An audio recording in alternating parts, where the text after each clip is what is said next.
सामने वाली जो ये इमारत है इसका निर्माण करौली के राजा गोपाल सिंह जी के द्वारा करवाया गया था। यहाँ पर दो आपको तोप दिखाई दे रही होंगी, अर्जुन तोप और कड़क बिजली तोप।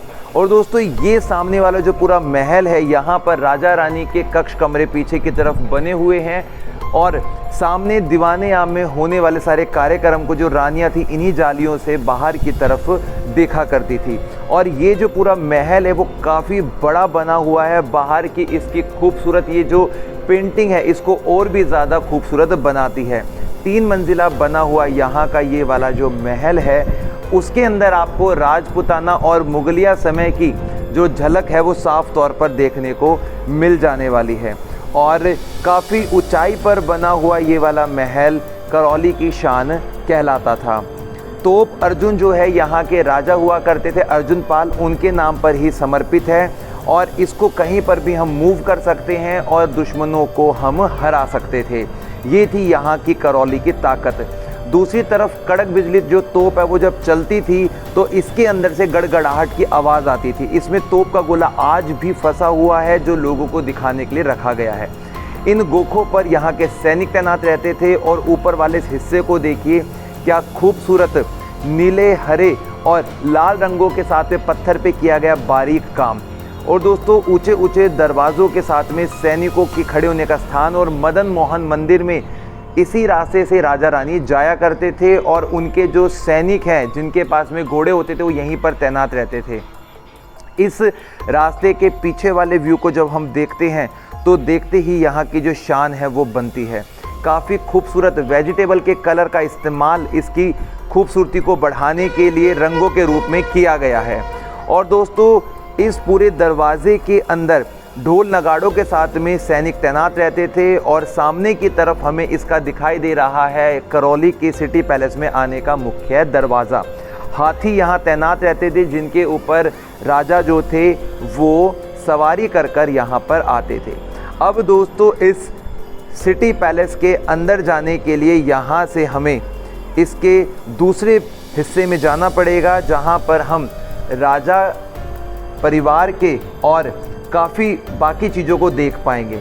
इस हिस्से में दोनों तरफ जाली नुमा खिड़की बनाई गई है और कृष्ण भगवान को समर्पित पेंटिंग भी की गई है। यहाँ पर दीवाने आम लगा करता था, फव्वारे चलते थे और इस हिस्से से राजा जो थे वो लोगों को दर्शन देते थे। इस तरफ देखेंगे आप कृष्ण लीलाएं और राजाओं के बहुत सुंदर खूबसूरत चित्रण किए गए हैं। अंदर हम प्रवेश करते हैं और बाकी चीज़ों को आज हम समझने की कोशिश करते हैं। बहुत खूबसूरत राजा रजवाड़ों के समय की चीज़ें देख सकते हैं। ये पालकी है, इसमें रानी साहिबा बैठती थी और नज़दीक जाते थे उसको कंधों से ले जाते थे, उठा के दूरी पे जाना था तो उसको हाथी पे लेके जाते थे। अच्छा, हाथी पे ले जाते थे जब दूर जाना होता था और नज़दीक में 4 लोग मिलकर जो उठाते हैं। तो रानी की पालकी है, बंद पालकी है ये वाली है। ये राजा साहब की पालकी है, खुली वाली। अच्छा, खुले वाली जो पालकी है वो राजा साहब की पालकी है, सही। और ये आज भी रखी हुई है ताकि लोग जो यहाँ पे आते हैं वो देख सके ये। और किन राजा की पालकी है ये? राजा गोपाल सिंह जी की पालकी, जिन्होंने इस किले का निर्माण करवाया था।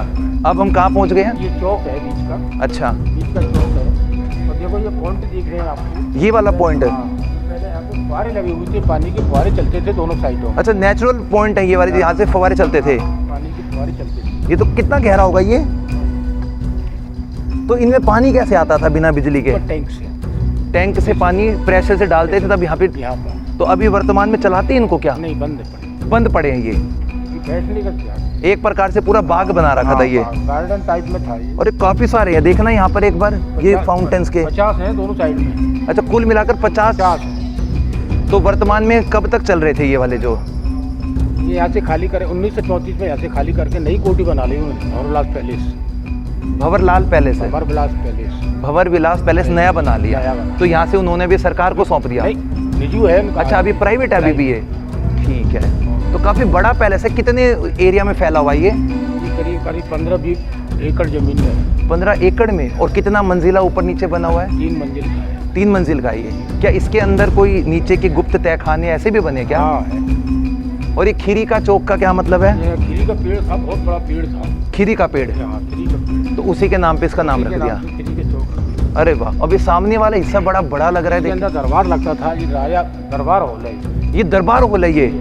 तो यहाँ पे जो उनके खास लोग आते हैं उसमें मीटिंग होती थी। इसके अंदर दीवान बैठते थे, मंत्री बैठते थे, सारे बैठते थे। राजा साहब यहाँ के फैसले करते थे आम जनता के। और रानी साहिबा ऊपर से झरोखा में देखती थी सारी कार्रवाई। अच्छा, यहाँ रानी साहिबा बैठती थी ये? ऊपर से देखती थी, क्योंकि पहले रानी पर्दे में रहती थी। अच्छा, पर्दा प्रथा थी राजपूतों में। सही।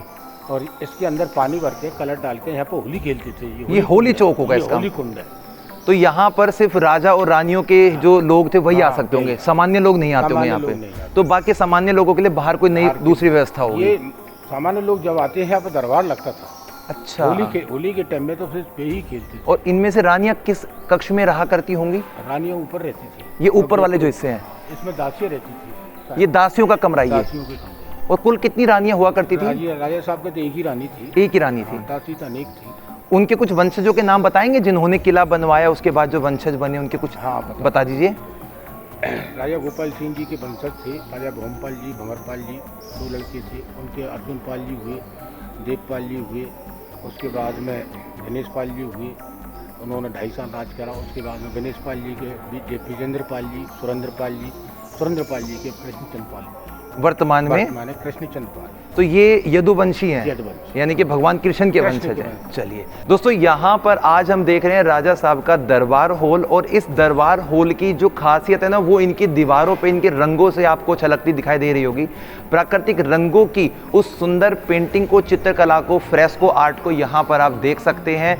और दीवारों को, फर्श को प्लेन करने के लिए सीप और कोड़ी की पिसाई करके इनके फ्लोर को और दीवारों को चिकना बनाया जाता था। आज के वक्त में भी 200-300 साल पुरानी इस शाही इमारत के अंदर हम उन सभी चीज़ों को देख पा रहे हैं। कितने सुंदर मैट, यानी कि एक दरी के आकार का एक तरीका फ्रेस्को आर्ट के रूप में यहाँ पर आपको दर्शाया गया है। एक वक्त पहले यहीं पर जो राजा साहब थे वो अपने दरबारियों के साथ में, मुख्य सामंतों के साथ में और अपने विशेष व्यक्ति के साथ में यहाँ पर मीटिंग किया करते थे और अहम फैसले भी लेते थे। आज के समय में यहाँ पे काम चल रहा है। जो हिस्सा थोड़ा सा ख़राब हो जाता है उसको दोबारा से वही रूप दे दिया जाता है। और जिस तरीके से ये सर काम कर रहे हैं यहाँ पे, इसी प्रकार से पहले के जो लोग थे वो भी काम किया करते होंगे। इस पूरे दरबार हॉल में कहीं कहीं आपको कांच का काम भी देखने को मिलेगा, जिससे ये मालूम पड़ता है कि जब यहाँ पर लाइट की व्यवस्था नहीं थी तो कुछ दिए जलाकर ही इस पूरे दरबार हॉल को चमकदार रोशनी के साथ में बना दिया जाता था। कई जगह जालियां लगी हैं जहां पर उनकी रानी सा जो थी वो उन अहम फैसलों को ऊपर बैठकर सुना भी करती थी और राजा को सलाह मशवरा भी वक्त वक्त पर देती थी। ये वाला जो पूरा स्थान आपको दिखाई दे रहा है, ये रानियों का और दासियों का स्थान था जहां पर वो रहा करती थी। उनकी सुरक्षा का पूरा ख्याल यहाँ पर रखा जाता था। काफ़ी बड़ा महल ये करौली का बना हुआ है, जो पैलेस है, और राजा ने अपने परिवार के पर्सनल यूज़ के लिए इसे बनवाया था। अभी हम दोस्तों इसकी काफ़ी खूबसूरत झरोकों के साथ में इसके बाकी हिस्सों को देख रहे हैं। और अभी हम जा रहे हैं आगे वाले हिस्से में अखाड़ा देखने के लिए। ये अखाड़ा किसका है दादा? यहाँ पे पहलवान लोग कुश्ती करते थे, अभ्यास करते थे। राजा के पहलवान यहाँ पे कुश्ती किया करते थे। ये क्या है दादा? पानी पीने के लिए। तो ये जानवरों का लग रहा है देखने में, तो यानी कि राजा साहब जो थे उनके जानवरों के लिए पानी पीने की व्यवस्था, कुंड बनाया गया था छोटा सा। और ये पीछे वाला जो हिस्सा है इसमें गार्डन था, गार्डन बना हुआ था। और यहाँ पे कौन लोग रहते थे? जो पीछे कमरे बने हैं कर्मचारी रहते थे, ये सब सैनिकों के थे ये। तो दोस्तों यहाँ अब हम आ चुके हैं पिछले हिस्से में, जहाँ पर हम उनके सैनिकों के कुछ कमरों को देख रहे हैं और अखाड़े को भी देखेंगे। यहाँ पर उनके जो सैनिक थे अपने घोड़े और ऊंट, हाथी के साथ में रहा करते होंगे और इस पूरे किले के पीछे वाले हिस्से से सुरक्षा किया करते होंगे। वर्तमान समय में आज भी इस करौली के इस किले की जो खूबसूरती है वो इनकी दीवारों से, बनावट से हमें साफ तौर पे दिखाई देती है। अभी हम जा रहे हैं अखाड़ा देखने के लिए। यहाँ पर लिखा हुआ भी है कि अखाड़ा, इससे ये पता लगता है कि राजा साहब के जो पहलवान थे उस समय मल युद्ध किया करते होंगे और कुश्ती करने के लिए यहाँ पे आज भी देखेंगे भाई। दोस्तों अब हम आ चुके हैं राजा गोपाल सिंह जी के उस अखाड़े को देखने के लिए, जहाँ पर आज भी 300 वर्ष पुराने जो उनकी अखाड़े के जितने भी देसी औजार हुआ करते थे वो सब यहाँ पर रखे हुए हैं। और इसी अखाड़े के अंदर जो राजा साहब थे उनके पहलवान लोग कुश्ती किया करते थे। इन्हें बोलते हैं मुदगल। इनका जो वज़न है दोस्तों ये तकरीबन होगा 10 से 20 केजी के आसपास। और इसको ना पहलवान लोग एक हाथ से ही इस प्रकार से तरकश कर देते थे।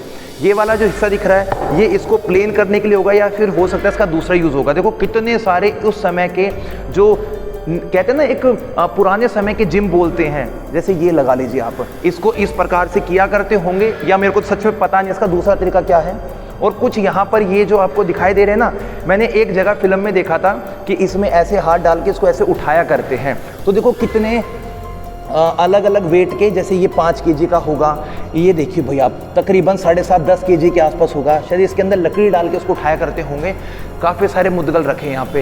ये पूरा जिम बना हुआ है, 300 साल पुराना जिम आज भी हम राजा साहब का देख पा रहे हैं। देखो इस तरीके से सारे करते थे ये ऊपर वाली पिक्चर बीच में लगी है महाराजा धीराज श्री महाराज गोपाल सिंह जी की। और इससे ये पता लगता है कि क्या समा रहा होगा उस समय का, गज़ब का नज़ारा। यार मैंने आज से पहले राजाओं के इस अखाड़े के बारे में सुना था लेकिन देखा नहीं था। चारों तरफ देख सकते हैं भाई आप, राजा का विशेष रूम यानी कि कसरत करने का कमरा, जहाँ पर उनके अच्छे 7-7.5 फीट के जो पहलवान थे इसी हिस्से में कसरत किया करते होंगे और कुश्ती लड़ा करते होंगे। राजा साहब भी कभी कभी इस अखाड़े में कूद जाते होंगे। इससे पता लगता है कि राजा साहब जो थे वो कुश्ती के कितने शौकीन रहे होंगे।